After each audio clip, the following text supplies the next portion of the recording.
A friend of mine and I were reminiscing about growing up, and he shared with me his single most vivid memory of his time with his dad growing up.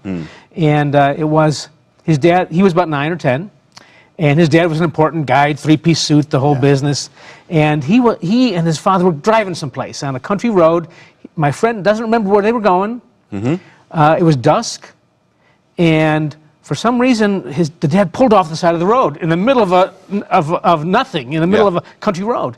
And my friend was scared for a moment, of course, like, what's going on? So you're going to leave me here? Did I do something wrong? And the dad jumps out, goes into the back of the car, opens the trunk, pulls out a glass jar, comes around and knocks on the boy's window there and says, come on out. And they run out into the field and catch fireflies. Oh, wow. Lightning bugs. Yeah.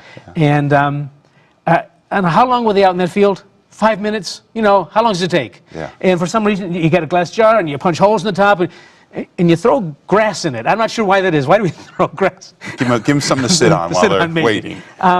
But the point is that dad made that memory. Right. And it was short. It wasn't a big Disney World vacation. Right. It wasn't a big ski trip to Colorado. It was this moment.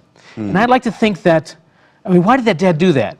Maybe it was he's driving along and he sees the insects flashing, the lightning bugs, and he thinks, wow, it has memories from his own youth. Right. So we need to harvest that sometimes, the memories of our own youth.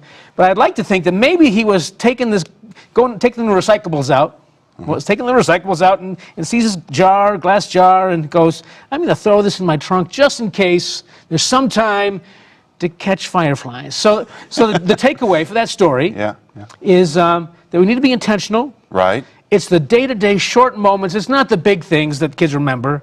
It's the moments, those intentional moments. So the first takeaway for the week, for our 5 days for dads, would be intentional, Dad, about making these moments with your kids. Yeah, and it doesn't take much. It takes a little forethought and just the seizing the moment to capture that memory for you and your son or daughter. There you go.